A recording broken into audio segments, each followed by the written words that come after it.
Chers investisseurs, je vous le répète souvent sur cette chaîne, investir dans des actions de dividendes à croissance, ce que j'appelle les actions vertes, c'est génial. Ce sont des entreprises qui réalisent des investissements plus rentables, qui ont des marges plus élevées et qui parviennent à obtenir une meilleure croissance de leurs ventes et de leurs bénéfices. Grâce à ces superbes fondamentaux, elles surperforment les autres types d'actions à dividendes, les bleus et les rouges, et même le S&P 500. Sur les 10 dernières années, les actions vertes ont rapporté 16% par an à leurs actionnaires, les bleus et le S&P 500 11% par an, et les rouges seulement 6% par an. Alors évidemment, si je vous dis, est-ce que en bourse, vous préférez gagner 6% par an, 11% par an ou 16% par an? Vous allez me dire, Roman, la question, elle est vite répondue, je veux gagner 16% par an. On peut donc se poser légitimement la question, pourquoi il n'y a pas plus d'investisseurs à dividendes qui achètent ces fameuses actions vertes? À mon avis, le problème ne vient pas de leur performance totale, qui est plutôt attractive. Le problème, il vient du contenu de cette performance. Vous voyez que, contrairement à ce qu'on pourrait imaginer, plus le rendement total d'un groupe d'actions va être important et moins son rendement en dividendes va l'être. Ce sont donc les actions rouges, celles qui rapportent le moins au total, qui vont vous rapporter le plus en dividendes. C'est 55% de leur performance totale, 3% de rendement par an en moyenne. Et au contraire, 93% de la performance des actions vertes va provenir des plus-values. Elles ne vont vous rapporter que 1% par an en dividendes en moyenne. 1% par an, c'est vraiment pas dingue. Si on enlève les 30% d'impôts qu'on a en France, on tombe sur un rendement de seulement 0,7% par an. Autrement dit, avec ces actions vertes, il vous faudrait investir plus de 300 000 euros pour juste pouvoir gagner 200 euros par mois de dividendes la première année. Alors heureusement, ces actions vertes ont des meilleurs fondamentaux et elles vont donc pouvoir augmenter leurs dividendes plus rapidement que les autres catégories. Vous le voyez, en moyenne, plus 12% par an pour les actions vertes, contre seulement plus 7% pour les bleus et plus 3% pour les rouges. Le problème, c'est qu'on part d'un rendement qui est tellement petit à la base que même avec 12% par an de croissance, vous le voyez, il faudrait attendre au moins 10-15 ans pour pouvoir commencer à toucher des sommes intéressantes en dividendes par rapport à son investissement initial. Donc, elles sont bien mignonnes, ces actions vertes, mais concrètement, comment on fait pour vivre de ces dividendes si on n'a pas un énorme capital à placer ou 15-20 ans devant soi? Une première solution logique ici serait de chercher à augmenter votre rendement en dividendes de départ en sélectionnant une autre catégorie d'actions. Plutôt que d'acheter des actions vertes, Apple, Microsoft, Mastercard, qui ont en moyenne 1% de rendement en dividendes de départ, vous pourriez sélectionner des actions bleues. Johnson & Johnson, Coca-Cola, Procter & Gamble, qui ont en moyenne 2% de rendement en dividendes de départ. Vous pourriez même être plus gourmand que ça et aller chercher des actions rouges, Total, AT&T, Orange, qui, elles, proposent en moyenne 3% de rendement de départ. C'est la solution qu'emploient beaucoup d'investisseurs à dividendes. Si vous leur demandez leurs critères de sélection, ils vous diront probablement qu'ils recherchent des entreprises avec un minimum de rendement en dividendes de départ, par exemple 4%. Cette approche paraît sensée, On sait qu'il nous faut à peu près 4% de notre capital pour vivre, donc on va aller chercher des actions qui nous versent 4% de dividendes. Le problème, c'est qu'elle joue contre les statistiques. On l'a vu plus haut, En moyenne, plus le rendement en dividende de départ d'une action sera élevé et plus il y aura des chances que cette entreprise appartienne à la catégorie rouge. Autrement dit, de mauvais fondamentaux et une importante sous-performance par rapport au S&P 500. Pour appuyer sur ce point, je propose qu'on fasse tout de suite le test en live sur l'ordi. On va voir si aujourd'hui sur les marchés, on est capable de trouver des actions à dividendes de qualité qui vont nous verser 4% de rendement en dividendes dès le départ. Ok les amis, on se retrouve donc sur ce fameux fichier sheet sur lequel on va avoir un petit peu toutes nos entreprises. Vous voyez que je les ai classées ici par capitalisation boursière. Donc on peut voir vraiment quelles sont les plus grandes entreprises à dividendes du monde. Ici, on a le rendement en dividendes qu'elle propose à l'heure actuelle. Donc à nouveau, c'est le rendement en dividendes que vous allez obtenir si vous achetez l'action aujourd'hui. Donc on a l'impression que Nvidia vous propose 0%, mais non, si on décale un petit peu, on voit que c'est 0,03%. Donc Nvidia est tout juste une action à dividende, mais elle est quand même considérée comme une action à dividende puisqu'elle en verse un. Juste à côté, vous avez la surperformance de cette action sur les 10 dernières années par rapport au S&P 500. Donc 12%, ça veut dire qu'Apple a fait 12% par an de plus que le S&P 500 C'est vraiment excellent. Et on voit que globalement, les plus grandes entreprises du monde ont généralement surperformé. C'est aussi pour ça qu'elles se retrouvent en haut du classement. C'est parce que généralement, elles ont surperformé, avec une petite exception ici, vous voyez, de ExxonMobil qui est à moins 7% par an. Donc vraiment une sous-performance par rapport au S&P 500. Et enfin, juste à côté, on va avoir la note de qualité de l'entreprise. Cette note qui est basée donc sur tout ce barème-là, qui va nous permettre vraiment d'avoir tout le détail et de comprendre un petit peu pourquoi cette entreprise a des chances ou pas de continuer de surperformer par rapport à son historique. Donc, on va faire ce que font beaucoup d'investisseurs à dividendes. On va se dire, OK, c'est bien beau tout ça, mais moi, il me faut 4%. Donc, je vais ici dans conditions et je vais dire, OK, je veux supérieur ou égal à 4%. Et je vais appuyer sur OK.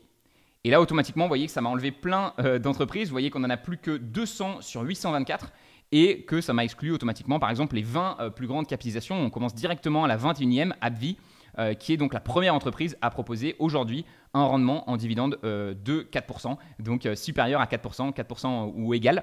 Et vous voyez qu'AbbVie, c'est un petit peu l'exception qui confirme à mon avis la règle. C'est une action qui a surperformé le S&P 500 sur les 10 dernières années. Vous voyez qu'elle a fait 7% de plus. Je dis qu'elle est vraiment l'exception à la règle parce que si vous regardez juste en dessous, vous voyez que toutes les actions ici qui proposent un rendement supérieur à 4% ont sous-performé l'indice et de manière hyper importante. On a du moins 11, du moins 6, du moins 8. Donc vous voyez tout de suite le problème en fait en sélectionnant comme ça, en exigeant un rendement en dividende de départ assez élevé. On se retrouve avec globalement des entreprises qui ont vraiment des assez mauvaises notes. Et même dans le cas d'AbbVie qui a une note assez correcte, 15 sur 20 c'est pas mal du tout. En fait, ce qu'il faut savoir, c'est que ça, ce sont les fondamentaux. Donc moi, je regarde évidemment les fondamentaux. Mais ensuite, on va s'intéresser un petit peu à la qualité du business qui est derrière l'entreprise. Parce que les chiffres nous disent une histoire. Mais ensuite, on veut savoir si l'entreprise est positionnée d'un point de vue business. Elle a des produits qui vont suffisamment lui permettre de continuer, on va dire, cette surperformance qu'elle a eue sur les précédentes années. Et c'est pas par hasard que AbbVie est justement ici et propose un dividende élevé. En fait, AbbVie est dans le secteur de la pharma. C'est un secteur assez cyclique. Et justement, sur AbbVie, on a vraiment eu un médicament qui a été best-seller sur les 10 dernières années. C'est pour ça qu'elle est parvenue à obtenir de très belles ventes et de très bons chiffres ici. Le problème, c'est que, et c'est le problème avec la pharma de manière générale, c'est pour ça que c'est un secteur de manière générale que je vais éviter, c'est que ce médicament arrive à expiration et une fois que le brevet est perdu, généralement, on a une chute très importante des bénéfices et on peut déjà un petit peu spotter ces éléments si vous êtes attentif. Vous voyez que ici, Morningstar donne une petite douve à AbbVie au lieu de lui en donner une grande. Donc une petite douve, ça veut dire seulement 10 ans d'avantage compétitif. Donc Morningstar estime que c'est seulement pendant les 10 prochaines années que AbbVie pourra repousser ses concurrents et qu'ensuite ça va devenir plus compliqué. On voit aussi que son retour sur capital investi est un peu faible, on n'est qu'à 15%, donc quand c'est bleu, ça veut dire que c'est moyen. Et on voyait que ça baisse sur les dernières années, on est à 15% en moyenne sur les 10 dernières années, et seulement 12% cette année. On est encore pas mal sur tout ce qui est profitabilité, ça reste de la pharma, donc généralement il y a très peu de coûts de fabrication et des gros rendements. Par contre, on voit derrière que les ventes ont commencé à baisser, on est en moyenne à 11% sur les 10 dernières années, seulement 3% cette année-là. Le free cash flow pour l'instant se maintient pas trop mal. On voit que le dividende aussi a été beaucoup moins bien augmenté, en moyenne 17% sur les 5 dernières années et seulement 5% cette année-là. On voit que les dettes sont aussi un petit peu élevées, 2 ans, donc il faudrait 2 ans à AbbVie avec son cash flow pour pouvoir rembourser l'intégralité de ses dettes. On voit aussi que la sécurité de son dividende est un peu faible. Donc voilà, tout ça pour vous dire, il ne suffit pas évidemment d'avoir juste une bonne note, on va analyser un petit peu la suite. Et je pense que même si AbbVie pourrait être qualifié dans les entreprises d'un point de vue purement fondamental, je pense que d'un point de vue quantitatif, je pourrais la qualifier, mais d'un point de vue qualitatif, quand j'analyse son business, c'est probable que je ne la sélectionnerai pas parce que j'estime qu'il y a trop de variabilité et d'incertitude sur la suite des événements. Bon, on s'est beaucoup attardé sur l'exception qui confirme la règle, mais si on regarde la règle, vous voyez que c'est énorme en fait, toutes ces entreprises qui ont sous-performé et qui ont vraiment des bonnes notes, vous voyez qu'il faut descendre jusqu'à enfin trouver une entreprise qui parvient à surperformer le S&P 500. Donc à nouveau, si votre objectif c'est de gagner plus que les ETF, et normalement ça devrait être le cas puisque vous sélectionnez vos propres actions, le problème c'est qu'en excluant comme ça toutes les entreprises qui ne versent pas au moins 4% de dividendes, vous allez vraiment vous retrouver avec des entreprises de qualité vraiment inférieure. Et encore ici, on est vraiment, vous voyez, sur les plus grandes capitalisations boursières. Donc ce sont quand même des entreprises qui se sont plutôt bien développées. Plus on va descendre et plus on va avoir du rouge. Vous voyez, parce qu'on est sur des plus petites entreprises qui sont encore plus en galère. Donc évidemment, il y aura toujours quelques exceptions. On pourra toujours citer quelques exceptions d'entreprises qui ont réussi. Mais je ne pense pas qu'il y a 10 ans, vous auriez été capable de repérer ces entreprises-là qui auraient surperformé. Et c'est ça un petit peu qui est compliqué. On a aussi un problème quand on sélectionne comme ça et qu'on se dit je veux au minimum 4% de rendement dividende, c'est qu'on va se retrouver en fait assez concentré sur certains secteurs. Vous voyez que juste ici, à nouveau, on a parlé de la pharma, Pfizer c'est de la pharma. Ici, on a les pétrolières. Ici, avec Philip Morris et Altria, on a le tabac. Verizon, AT&T, on est sur les télécoms. Donc on va vraiment être concentré sur certains secteurs et généralement BTI aussi c'est du tabac, Duc de l'énergie, ENB de l'énergie et généralement vous le savez des secteurs en déclin qui ont un peu du mal, qui sont encore toujours présents, qui font pas mal de cash donc ils en redistribuent aux actionnaires. Mais il n'y a pas de secret, s'ils en redistribuent autant aux actionnaires, c'est qu'ils ne parviennent pas forcément à l'investir dans leur business. Et si le rendement monte aussi, c'est parce que les investisseurs n'achètent pas l'action. Donc vu que l'action ne monte pas et qu'elle a tendance à baisser, au contraire, le rendement en dividende par rapport au même prix augmente et c'est pour ça que ces actions ont des rendements assez élevés. Mais voilà, vraiment, faites attention avec cette stratégie qui est classique et qu'on fait tous. Moi, j'ai vraiment fait ça au tout début quand j'ai démarré. Je me suis dit, je veux 4% de dividendes, donc je vais rechercher des entreprises qui versent des gros dividendes. Et vous le voyez ici, je pense que c'est assez parlant, hein. On a vraiment beaucoup de mauvaises notes et beaucoup de sous-performances. Il y a très peu de chances, si vous achetez ces actions-là, de parvenir à battre le marché et de parvenir à vraiment avoir de bons résultats en bourse. Voilà, en résumé les amis, vous serez peut-être capable de trouver une ou deux exceptions.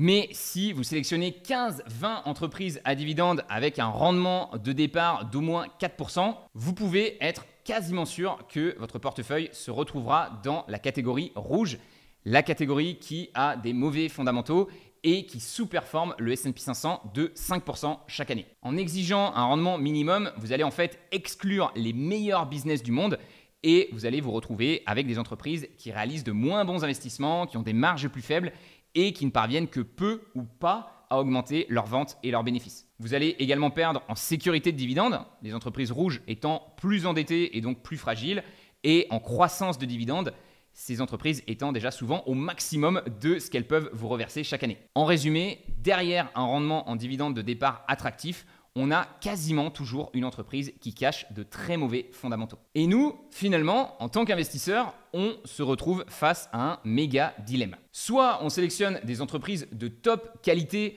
mais on va obtenir un dividende qui va être bien trop faible pour pouvoir espérer un jour en vivre. Ou alors, on sélectionne des entreprises qui offrent un dividende de départ bien plus élevé, mais on l'a vu ensemble, si on fait ça, on augmente notre risque et on va perdre sur tout le reste du tableau. Marge, sécurité, croissance, plus-value. La question à 1 million d'euros est donc la suivante. Comment pourrait-on rester positionné sur les meilleures entreprises à dividendes du monde, les plus rentables et les plus sécurisées, tout en se générant suffisamment de revenus passifs, sécurisés et croissants dès aujourd'hui? Je vous rassure, il existe une solution et je vous la présenterai en détail dans la vidéo de la semaine prochaine. C'était Roman, je vous laisse sur ce gros teasing. Ciao!